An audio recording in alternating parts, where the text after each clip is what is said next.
आजी, गेल्या काही दिवसांपासून मला असं वाटतंय की माझं तिच्या आयुष्यातलं महत्त्व कमी होत चाललंय. का? मी आले म्हणून? नाही, तसं काही नाही.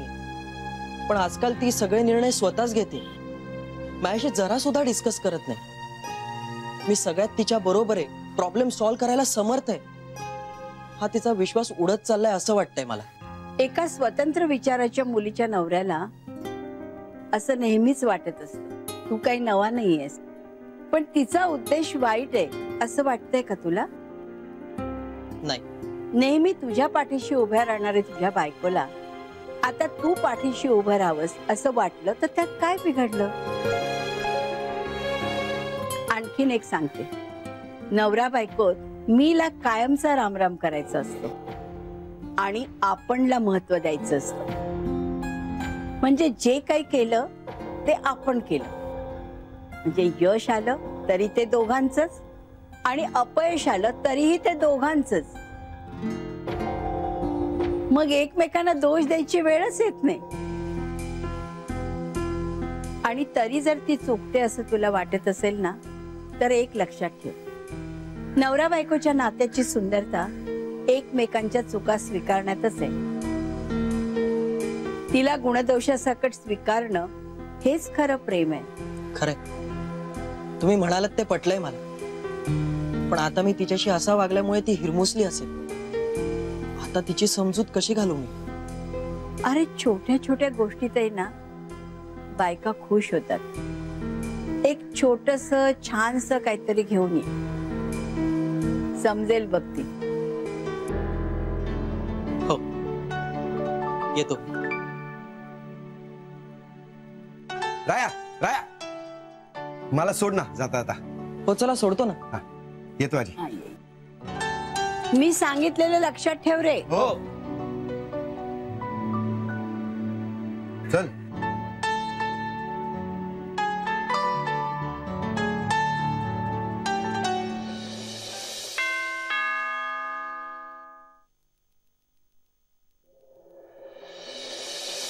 अरे माधवराव, या ना या. या. उल्हासराव आणि वीणाते आहेत का? हो हो, आहेत ना. आहेत. होय, या. अरे माधवराव, या या या. तुम्ही असे अचानक? नाही, काम होतं म्हणूनच आलो होतो. अहो, कामाशिवाय जरी आलात तरी चालेल माधवराव, नाही का ग वीणा? हो हो. पांडू, जा ना पाणी घेऊन ये. का लिंबू सरबत घेणार तुम्ही? नाही, नको, पाणी चालेल. या ना माधवराव, या, बसा.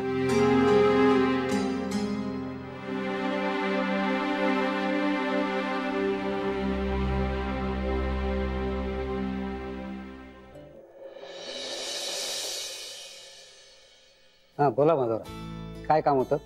बरं झालं तुम्ही दोघेही घरीच आहात. माझं तुमच्या दोघांकडेही काम होतं. बोला ना.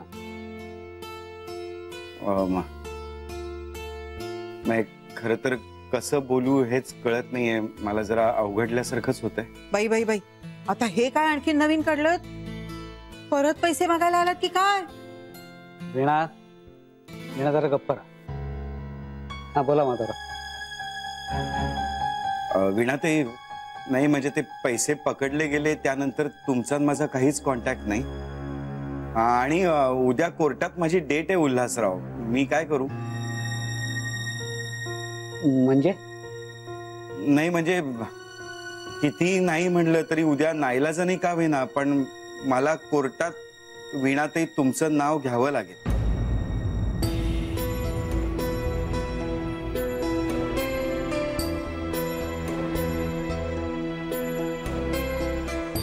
माझं नाव?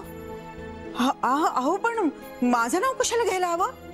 माव, मग एवढे पैसे माझ्याकडे कुठून आले काय सांगू मी? सांगा ना की ते तुमचेच पैसे आहेत म्हणून. नाही म्हणजे खरं सांगायचं तर पोलिसांना दिलेल्या स्टेटमेंट मध्ये मी असंच सांगितलेलं आहे. हो ना, मग झालं तर. नाही नाही, पण आता कोर्टात मला हे प्रूव्ह करावं लागेल ना की माझ्यासारख्या नोकरदार माणसाकडे एवढे 6 लाख रुपये एकदम कुठून आले. असं कसं माधवराव? अहो, तुम्ही सरळ सांगा त्यांना.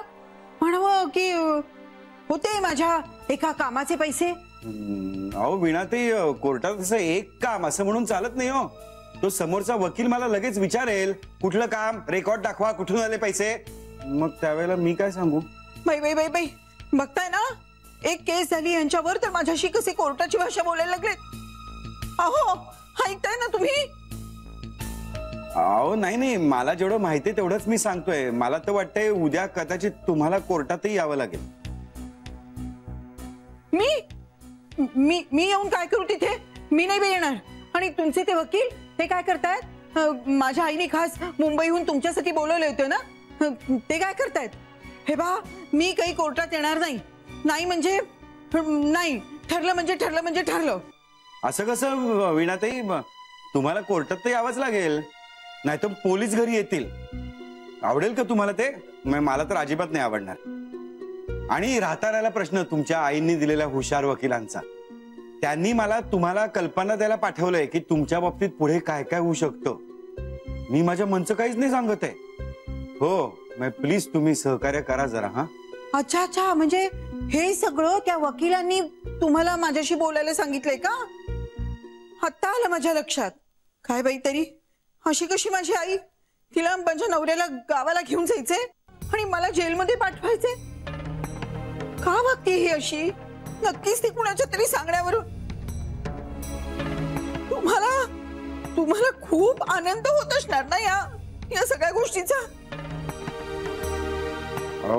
नाही, मला कशाला आनंद होईल ते तुमच्याच मनाला विचारा.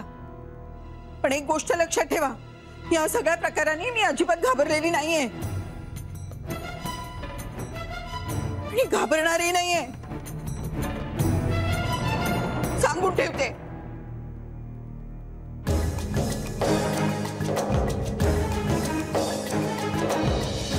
तो माझा नवरा आहे, माय बेटर हाफ.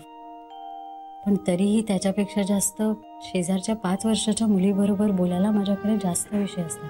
ती मला जास्त जवळची वाटते, कारण ह्याच्याशी काहीही बोलायला गेलं तरी का कोण जाणे त्याची परिणिती नेहमीच भांडणात होते. विचार मन जुळतं म्हणून केलेलं लग्न, मग नक्की बदललं तरी काय, मन का विचार?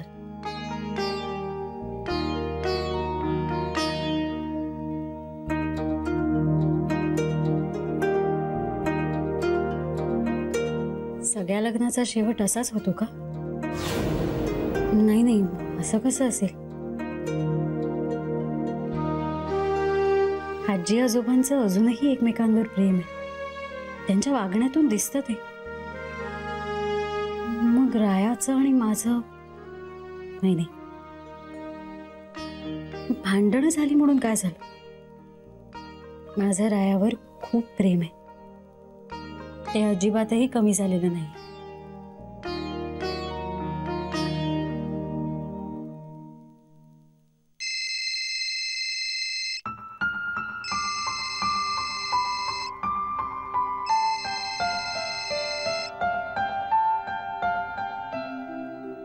Hello Raya, I love you, I love you, I love you, I love you a lot.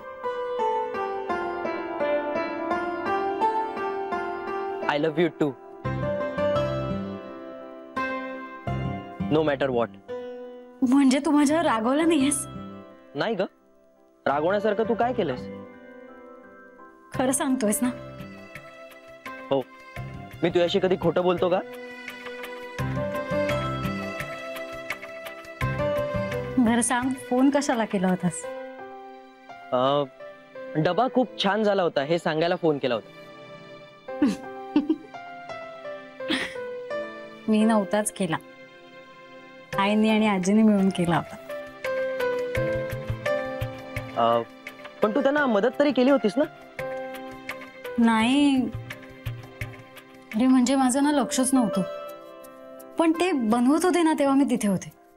हा, म्हणून छान झाला होता.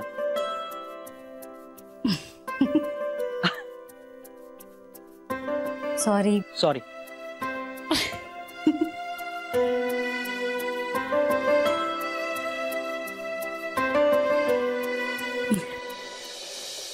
काय काय करतेस ग? या या बसा. काय नाही, वेळ आहे ना तर पालक निवडून ठेवते. मग ऐन वेळेस घाई नाही होत ना. हो, राहू दे ना, मी करते ना. राहू दे ग, सुगरणेस बाई. नाहीतर रोज सकाळी नवीन काय करायचं म्हणून बायकांच्या कपाळाला आठ्या असतात. पण तू अगदी सगळं मन लावून करतेस हा. मन रमतं ना तुझं यार. हो, आता प्रत्येक जण काही ना काही करतच असतो की नाही. मला हे सगळं करायला जमतं म्हणून मी ते आवडीने करते, एवढंच. अगदी खरं बोललीस ग बाई. मला एक सांग, प्रांजल या घरात लग्न होऊन आली तेव्हा तिला काही येत होतं का ग? नाही म्हणजे अगदीच तसं काही नाहीये, पण त्या मनाने खूप पटकन शिकली ती सगळं. म्हणजे काहीही येत नव्हतं हो ना? अगं सांग ना, मला माहितीये ना.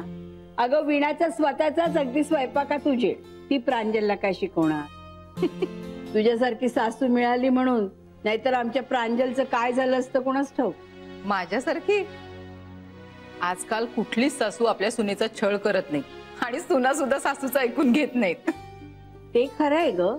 हल्ली बरेच मुलं मुली लग्न झाल्यानंतर वेगळे राहतात. शिक्षणाच्या नादात त्यांना स्वयंपाक शिकता येतच नाही. त्यांचाही प्रॉब्लेम होतच असेल ना. हो, आणि मग रोज रोज बाहेरचं खाऊन मग आजारी पडतात. हो ना. मग अशा मुलींच्या मदतीसाठी लिही ना.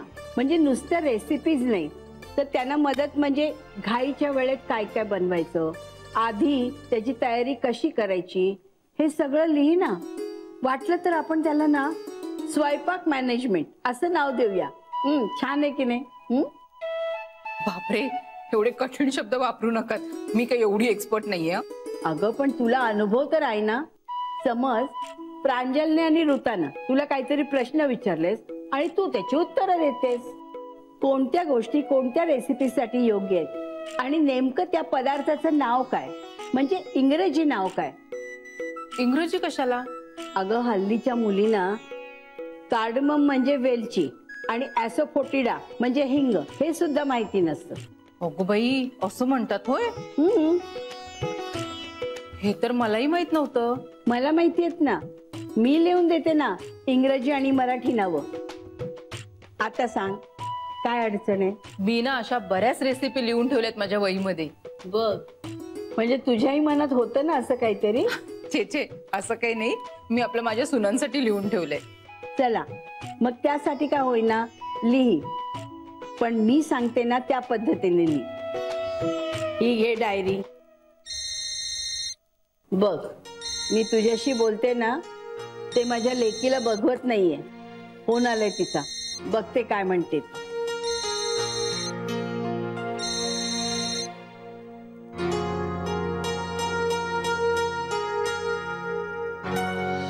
नाही नाही नाही नाही, तू काय वाटेल ते कर आई. तू मला जेलमध्ये टाक नाहीतर फासावर लटकव, पण मी काही यांना घर जावई म्हणून तुझ्या बरोबर पाठवणार नाही. पण रायाला मात्र घर जावई करून घेणार म्हणजे घेणार. आणि आता हे ठरलं म्हणजे ठरलं म्हणजे ठरलं. वीणा, नळावरची भांडणं करतो का आपण का सिनेमात आहोत? मला काहीतरी कळेल असं शांतपणे सांगशील का तू? मला माहिती आहे, वकिलांना आणि माधवरावांना हाताशी धरून तू मला एक दिवस जेलमध्ये पाठवणार. मी असं का करेन वीणा? तू माझी मुलगी आहेस ना. हे खरं की तुझा तोरा उतरवण्यासाठी तुला काहीतरी शिक्षा करायला हवी, पण मी असं काहीतरी का करेन? अगं तेच तर मला कळत नाहीये. अगं मी तुझी लाडकी लेक ना, मग तू माझ्याशी असं कसं वाग? मी सांगते ना, त्या चिटणवीसांनी तुझे नक्की कान फुंकले असणार. अगं कुणीतरी कान फुंकल्यामुळे अशी वागणाऱ्यातली मी आहे का? इतक्या हलक्या कानाची वाटते का मी तुला वीणा? मग सांग ना, का वागतेस तू माझ्याशी असं? वीणा, आपण जे वागतो ना त्याचं फळ आपल्याला मिळतं. तू स्वार्थीपणे त्या माधवरावांना संकटात लोटलंस, त्याची फळं तुला भोगावीच लागणार आहे. देव म्हणजे काय तुझी आई नाही तुझ्या चुकांवर पांघरून घालायला. जे करायचं ते इथेच भरायचं. बाई बाई बाई बाई, लेक्चर नको दिवस. अगं मी काय आता लहान नाहीये. लहान नाहीये ना, मग मोठी झालीस तरी तुझी वागणूक का नाही बदलली अजून? नाही बदलली आणि नाहीच बदलणार, कारण त्यावेळेचा माझा हट्ट ना आताची माझी जिद्द झाली. आणि त्याच जिद्दीने मी रायाला घर जावई करून घेणार. आणि तू मला तू मला लहानपणासारखं अडवू नाही शकणार. छे ग बाई, मी कशाला अडवू? तू खुशाल त्याला घरजावई करून घे, पण इथून परत जाताना मी माझा घरजावई घेऊन जाणार आहे हे मात्र विसरू नकोस. तेव्हा तू पण मला अडवू शकणार नाहीस. आता तूच ठरव, पैसा महत्वाचा का नवरा?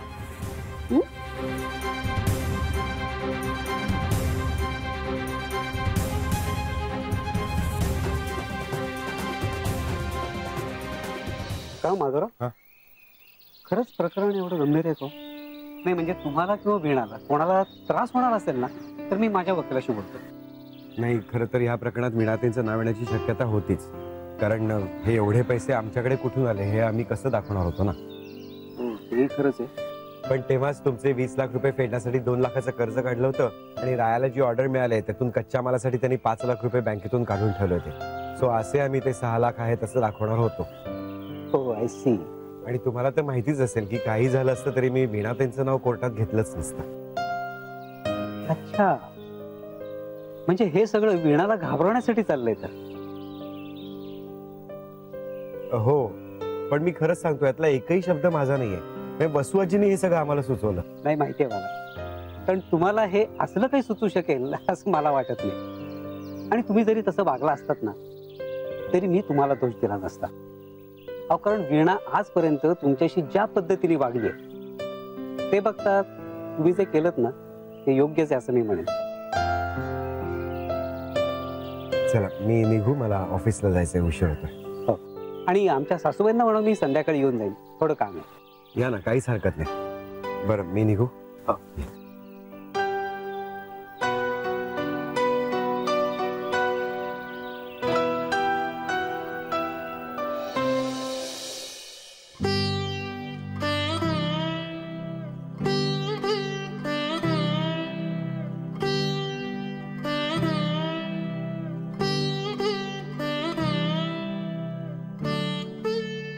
तुम्ही नका ना असं बघूत माझ्याकडे, मग मला काही सुचत नाही लिहायला.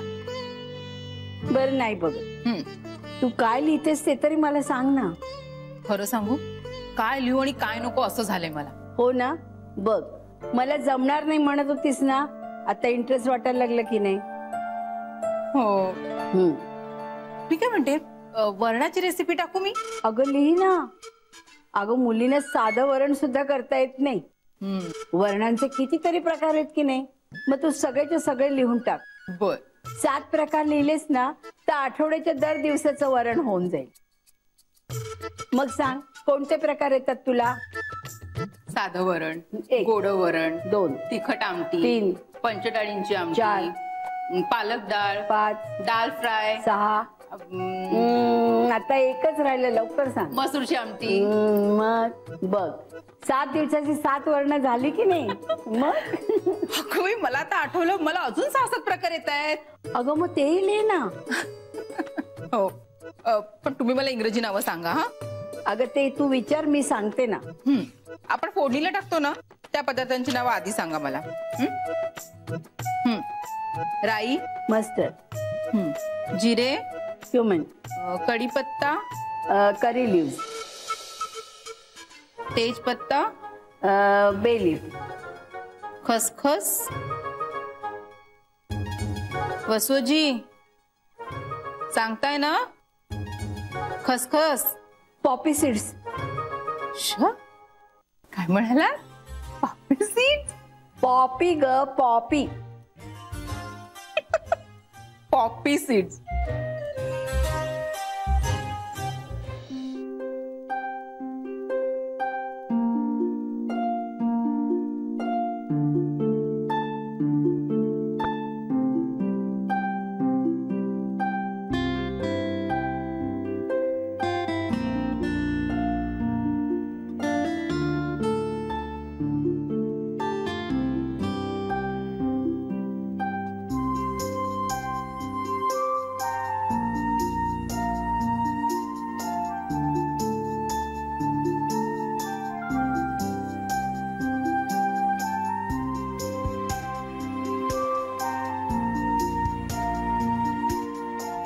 हे कशासाठी? कधी घे तरी.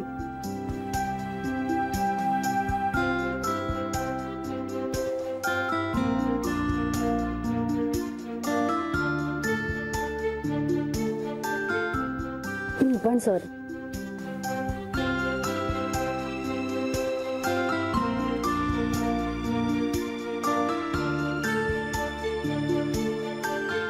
मला माहिती होतं फुलं बघून तुम्हाला नक्की मिठी मारणार, म्हणून मी हे खिशातच ठेवलं होतं.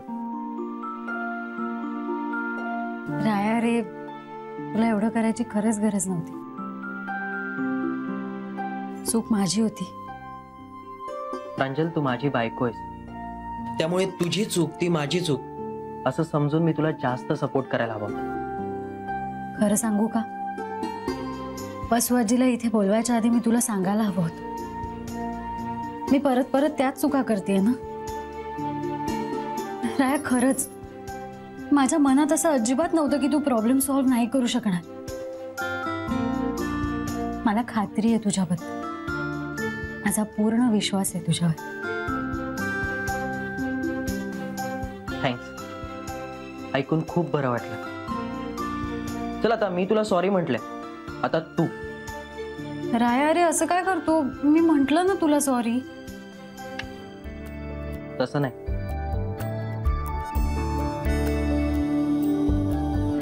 असं